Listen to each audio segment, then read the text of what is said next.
कहानी की शुरुआत होती है एक आदमी से जो कुछ ऐसा काम करता है जैसे शायद ही कोई इंसान कर पाए। सुबह होते ही सबसे पहला काम होता है कि हथौड़ी से पहाड़ की चोटी को एक अच्छा शेप देना। फिर उस पूरे पहाड़ को ऐसे चकाचक घिसकर चमकाना जैसे कोई संगमरमर की मूर्ति बना रहा हो। ऊपर से थोड़ी बर्फ गिरा दी और लो बन गया पूरा का पूरा बर्फीला पहाड़। इसके बाद ये आदमी मशीन से पानी खींचकर घाटी में भर देता है और बस एक नई झील तैयार हो जाती है। जब काम हल्का होता है तो हाथ में कई टन वजन की घास काटने वाली मशीन लेकर सीधे जंगल का हेयर कट कर देता है। एक बार जब वो मानसरोवर झील में पानी भर रहा था तो अचानक देखा कि उसके पैरों के नीचे प्राचीन काल के इंसानों की भीड़ खड़ी है। उन आदि मानवों ने जिंदगी में पहली बार इतना ऊंचा इंसान देखा था। उनके लिए तो ये वैसा ही था जैसे आज के समय में हमें अचानक अल्ट्रामैन सामने दिखाई दे जाए, लेकिन जिस एंगल से वो देख रहे थे उन्हें लगा कि जैसे अल्ट्रामैन उन पर पेशाब कर रहा हो। और भाई आदिवासी संस्कृति में ये सबसे बड़ा अपमान माना जाता है। सारे आदिवासी गुस्से से तलवारें तानकर इस आदमी की तरफ बढ़ने लगे। बेचारा आदमी डर के मारे हाथ जोड़कर माफी मांगने लगा, मगर फिर सच्चाई सामने आई। असल में उन्होंने इसे भगवान समझ लिया था। अब जरा इसके बड़े भाई का हाल भी सुन लो। भाई का काम तो और भी खतरनाक है, पर्यावरण की रक्षा करना। वो सीधा चिमनी पर चढ़ जाता है और इंसानी चिमनी में धुआं सोखने वाली मशीन बनकर जहरीली गैसें अपने फेफड़ों में खींच लेता है। इसकी फेफड़ों की क्षमता तो शायद भेल मछली से भी ज्यादा होगी। इसके बाद भाई सहारा रेगिस्तान में पहुंचता है जहां वो सूरज की आंधी सोख लेता है ताकि धरती पर अल्ट्रावायलेट किरणें कम पड़े।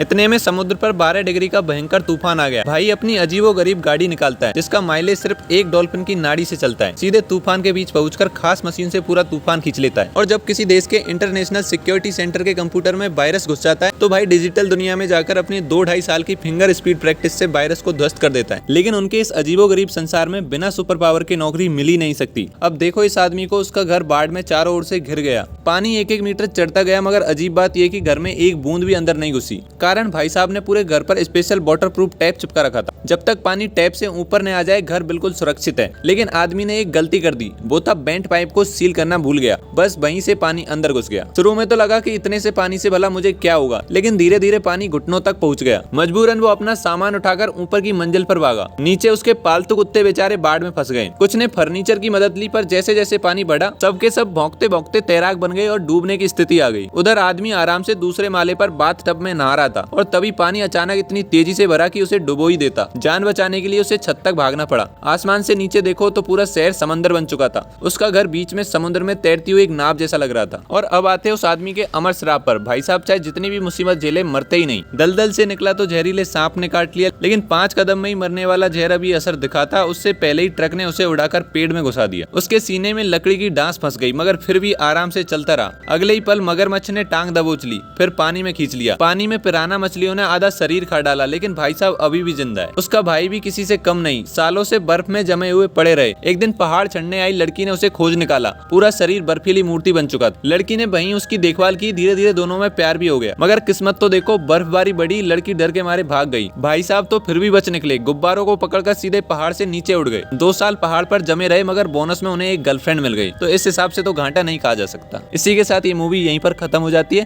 Thanks for watching.